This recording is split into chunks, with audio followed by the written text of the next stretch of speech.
Hello and welcome to Psyched, the show where we explore psychedelics through social, economic, and political perspectives.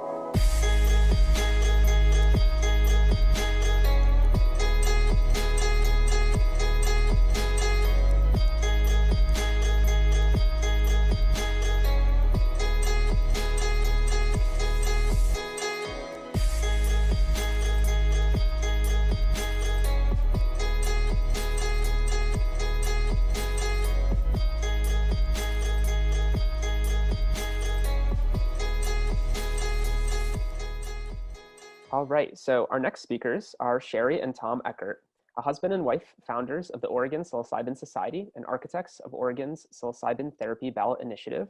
Sheri and Tom Eckert have set in motion a clear vision to integrate psychedelic therapy into the culture. Their campaign has attracted a powerful global coalition of supporters. The Eckerts are also seasoned therapists and program directors who serve the Portland metro area. Sheri and Tom, thank you so much for coming on and welcome to Psyched. Oh, how do I get it? Hi there. Let's find our video here. Hold on. There we go. Hey. Hello, people. All right. We'll figure this out as we go. But Yep. So I'm Tom Eckert. Let me get in the frame here. Yep. Thank you again for letting us be here. My name is Sheri Eckert. Again, this is my husband, Tom Eckert, and we are the founders and the architects of the Oregon Psilocybin Service Initiative, otherwise known and probably better known as Psyched 2020 and now IP34. And now, a little breaking news. We are transitioning into becoming Measure 109, which doesn't sound all that exciting, but it actually is, because it represents that we are at this point, it's not exactly official yet, but at this point, we're very confident that we have the signatures necessary to get on the ballot this November for the statewide ballot for this initiative. And this is a very exciting milestone for us. Big, super exciting. So I think we need to kind of figure out how to get the speaker view going right so we can share our screen. Just bear with us. We'll get there. Share screen. There we go. Share screen. There we go. All right. Let me find this. There we go. So yeah, we're going to show a few slides and talk about the initiative to get us started. Yep. So as the originators of this campaign, we want to share with you guys a little bit about our inspirations, as well as share some of the key provisions that are in the initiative. We hope that you will all come away with a good sense of our mission, of our values, of our heart, and what we actually hope to see unfold here in Oregon. So first of all, we'd like to start off with some gratitude to the researchers. Without the research, without the science, we would not be in the place to have drafted this beautiful initiative to introduce into the culture. As therapists, Tom and I have really always been interested in consciousness, personal transformation, and I think for most of our practice, that's been something that has been a big part of what we do. So in 2015, we happened to read the Michael Pollan trip treatment in the New Yorker. And that was before his now very famous book, How to Change Your Mind, came out. And for us, after reading that, the journey began. We actually started tuning into the science, and we really began to envision a future for psilocybin therapy. And at that time, in 2015, there was no existing psychedelic policy reforms in the landscape. Yeah, we really kind of pioneered the space. It was kind of like writing science fiction, just kind of trying to envision the future. There wasn't a lot of information about psychedelic science. You had to dig a little bit. The attitudes have changed a lot. So the inspiration was to do a ballot initiative specifically. It wasn't to kind of jump in and beat everyone to the punch or get in front of the science. It was more of a philosophical decision to do a ballot initiative. That was the way we thought we could help to put psilocybin therapy, psychedelic therapy, on what we consider to be a proper footing. And that is to maintain the kind of rigor, the practice standards, safety standards, ethical standards, and yet shift it out of the purely medical model and into a more therapeutic model. In other words, it doesn't rely on medical diagnoses, for example. and it's more community-based. So that was the vision that got us started on a ballot initiative specifically. So we got started, back in 2015. Took a long runway to get this going because we wanted to get things right. Huge project, a lot of details. And we really wanted to penetrate the mental health care system and create structural change from the inside, because the pharma-driven approach just isn't working. We have a mental health crisis. I know that's nationwide, but specifically here in Oregon, we have some of the worst rates of mental illness in the country. So it's an ongoing challenge, and this is a therapeutic option that can really help. That's right. And in Oregon, it's such that even our governor has declared Oregon in the midst of a mental health and addiction crisis. So Tom and I, we really want to create a careful template for future psilocybin therapy initiatives. Yeah, and we think that template dovetails with other projects out there. In other words, we see this as compatible and actually complementary to, for example, the FDA approval process, as well as decriminalization efforts. So we really see a unified horizon in the way these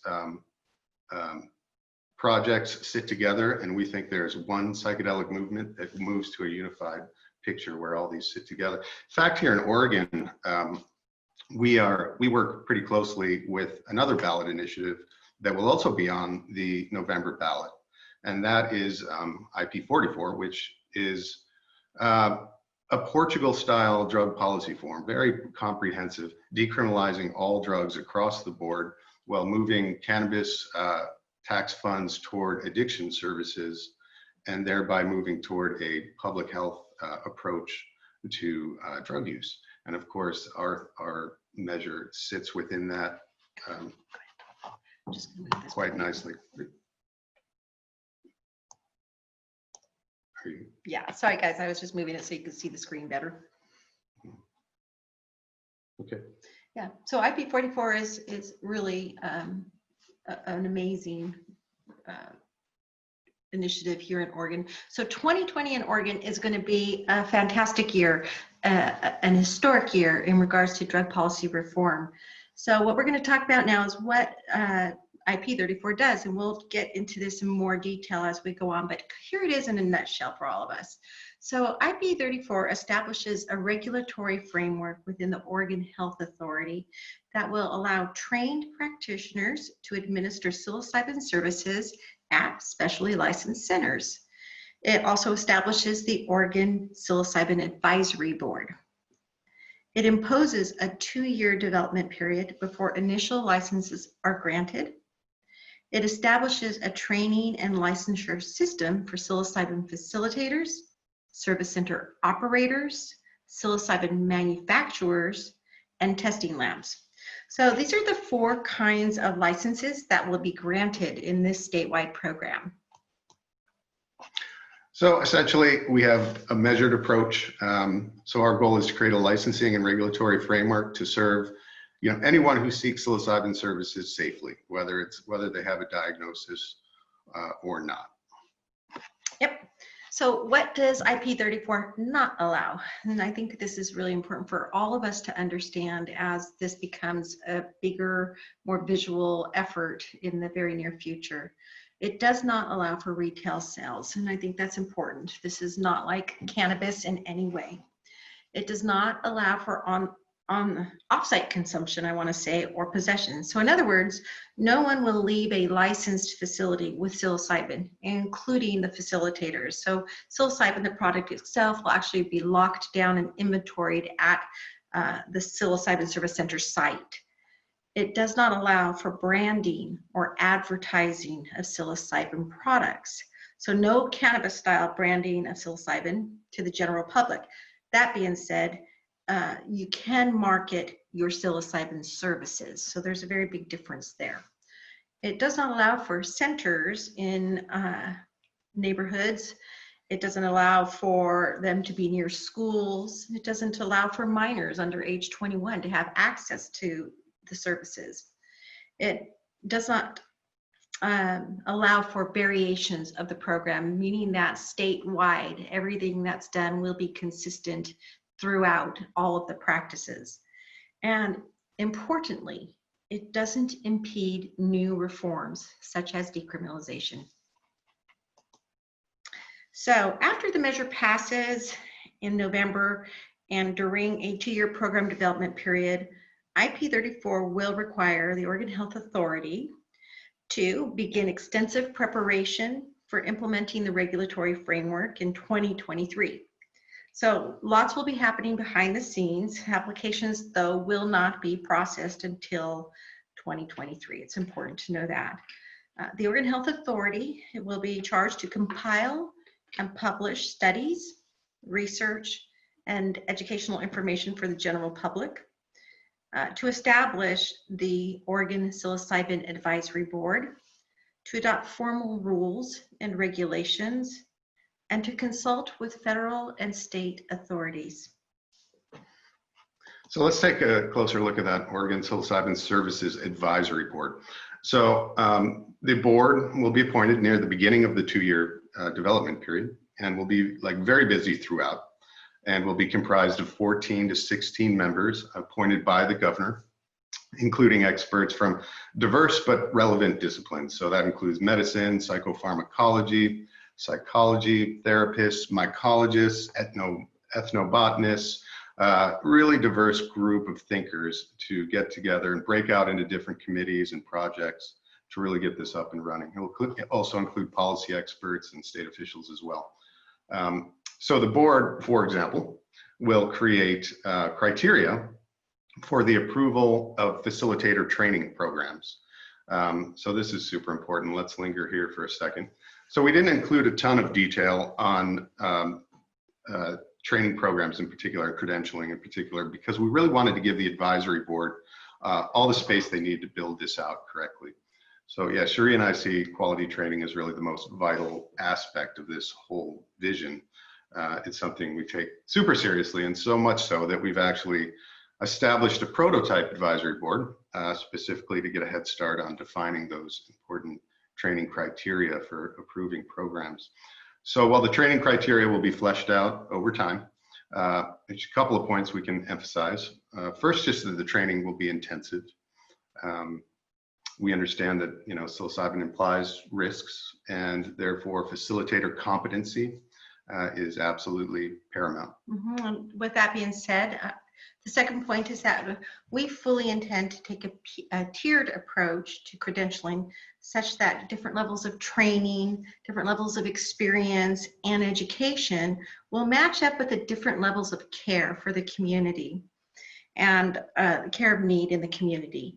And so this is actually an approach that Mark Hayden, director of MAPS Canada, executive director, I believe, of MAPS Canada, laid out in a really great article that he wrote in 2016, I believe, in the Journal of Psychoactive Drugs.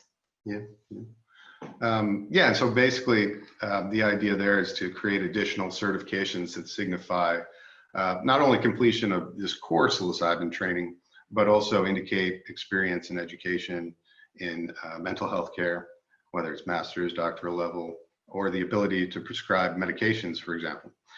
So that way, clients that present with significant mental health issues will be matched up with competent and credentialed facilitators and therapists that specialize in those areas. That said, I want to make really clear that anyone with the heart and discipline and disposition to do this kind of work can go through the basic training, get licensed, get involved in the Oregon model, Oregon framework. This is not just a medical model locked up in hospitals with psychiatrists, and of course that brings the costs down, which we can talk about. Yeah, it's really available for people who just want to expand their consciousness and for personal growth, whatever it may be. And so that's a different kind of framework, right? Yeah. And we really hope to be able to create something that we could bring the underground workers above ground. That's right. And that's really important to Tom and I as well. That's right. All right, so moving forward, the advisory board will also establish safety, practice, and ethical standards. They will produce an annual best practice report and a code of ethics, which will be published and updated annually, providing further basis for that training. They will create health and safety standards around psilocybin products specifically here. And this is where like Paul Stamets being on the board will be super helpful. He's already on our prototype board. They will develop and publish and update a long-term strategic plan for safe, accessible, and affordable psilocybin therapy, hopefully for years and decades to come. That is definitely the hope. So what about government cooperation? One of the truly important projects of the advisory board that will be established will be to elicit government cooperation, both at the state and federal level. So these dialogues will get underway during that 2-year development period after the initiative passes. So the measure requires coordination with local law enforcement and state officials. We certainly want all the relevant players in Oregon to be educated and cooperative with this program. And perhaps even more importantly, the advisory board will monitor federal law and reach out, educate, coordinate with federal officials, starting with the U.S. Attorney for Oregon, right? Yeah, super important. So this is like an explicit directive within the initiative for the advisory board to engage with federal officials during that 2-year development period. So the hope there is to educate relevant parties at the federal level, starting with the U.S. Attorney for Oregon, and work toward creating an environment of cooperation and hopefully collaboration so that we can really take every measure we can to avoid conflict with federal authorities and lift this off in a way that is really healthy. Yeah, so the great thing is we have that 2 years to really, really see this happen and build this cooperation. Yep. Okay, so let's just move on quickly to the service modality. I suspect you guys are pretty aware of the overall approach. So this is psilocybin therapy. Mirrors what's happening in the research, includes orientation, psilocybin administration, integration afterwards, of course, super important. So instead of going through all that, I'll just emphasize some finer points that might be of interest. And those mostly fall in that intake or preparation phase of the sequence. So in that preparation session, in addition to what you might expect, rapport building, psychosocial evaluation, orientations, and so forth. We have, of course, informed consent with a health and safety warning.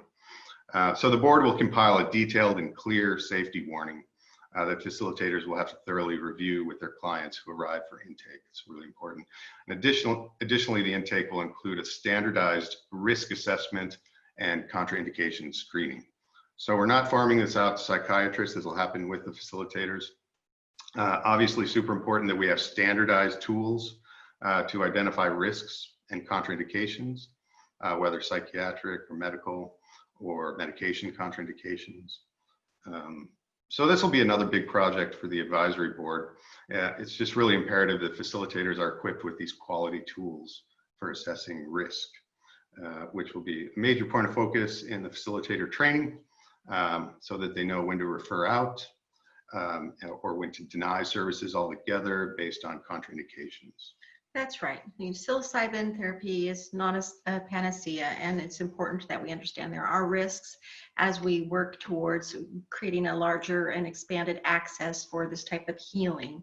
So in addition, a mental health review and goodness assessment will take place. In addition to those standardized inventories, facilitators should be very present with their clients and assess kind of in a more energetic and intuitive way if their client is really ready for psilocybin therapy.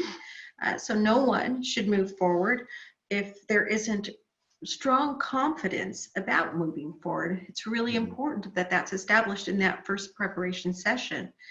And of course, the kind of assessment skills will also be a part of the extensive training that Tom talked about. And that's just a part of absolutely necessary when evaluating if someone is really ready To go. Yeah. And so that takes us to the psilocybin session. Again, lots of details in here that you're probably aware of must occur in our model at a service center.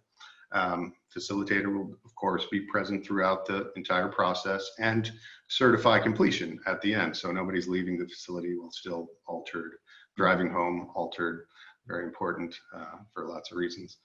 And then, of course, the integration session. We could go on a whole discussion about that, but it must be offered by the facilitator after completion of the administration session. So I think probably the best way to use our time would be to go to questions, but that's our tour of the Oregon Initiative.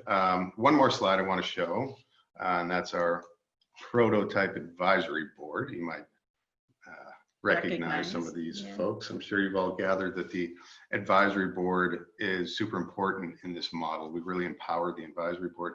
So we brought together some real leaders in the field to get a head start. As you can see, the board includes Francoise Borzat, Robin Carhart-Harris at Imperial, Mark Hayden with MAPS Canada, Pam Kriskow, a medical doctor in Vancouver, as well as Paul Stamets. Yeah, you can't see his picture there. Who you all know, I'm quite sure.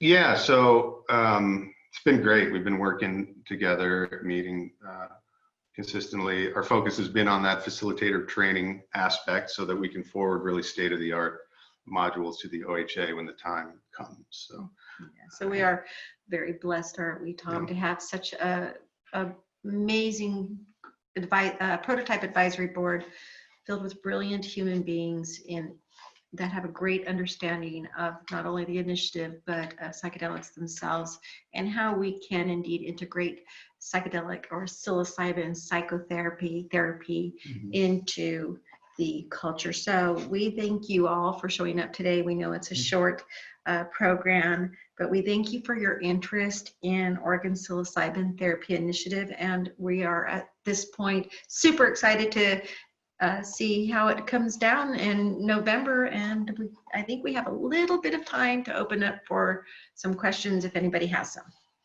Awesome. Sheri, Tom, thank you so much. Really appreciate it. I was hoping to start off just by, getting some perspectives on what the climate around policy and these types of initiatives looks like. There's so many different types of initiatives, ones that, focus more on kind of entheogens more broadly, or just plant medicines that have different approaches of how to actually create accessibility. Is that environment more collaborative or is it more divisional? How do you both see yourselves intersecting with all of the other policy initiatives that are, playing out right now? I think like Tom said, we see one psychedelic movement that consists of many different agendas. And our particular focus in that big psychedelic wheel, our particular spoke is on psilocybin psychotherapy or psilocybin therapy for the healthy norm who just want to expand their consciousness, but they don't want to do it alone. So we really see a unified landscape, not a divided landscape. No reason all these things can't sit together. And again, in Oregon, the future is bright for policy reform. So just consider for a second what's going to happen in Oregon if both measures pass. We'll have a baseline of decriminalization across the board, which addresses all the big issues that go well beyond psychedelics, systemic racism, overcrowding of prisons, just all that stuff that's so big and important. And providing care instead of jail time. Right. IP44 is going to do so you have this baseline of that, and you have access to legalized, careful psilocybin therapy, so you can access real healing. So we're looking at real healing and real change in Oregon. I think it's a great model. I think all of these projects are important and fit into that bigger picture that Sheri is talking about. Definitely. The other question, and apologies if you covered a piece of this, but I would really love to hear about organic versus synthetic in this movement and kind of all the considerations there. Yeah, well, it's pretty simple on our end. We put in a clause in the language. This is the nice thing about doing a ballot initiative. You can really kind of get into there and make sure that certain things you want in there are there, and you leave other things open so that it can evolve and you don't play expert where other people can develop ideas. But with regard to that, it's pretty simple. We just put in a clause that said you can't exclude organic material from the picture. The Oregon Health Authority can't decide that that only synthetic psilocybin is going to be allowed. So that opens up different kinds of practices. So if you want to work with the mushrooms themselves, you can do that and get licensed to do that. There'll be health standards around the products, but they will not in any case exclude organic material. And the beautiful thing about that, and a big reason why we made sure that that was in there, is because we all know that the organic natural mushroom is far less costly. So when we talk about making sure that we have expanded access and equitable access to all, by using the natural mushroom, we are making it affordable for all. That's our goal. I actually think that the product itself will not be a big cost issue.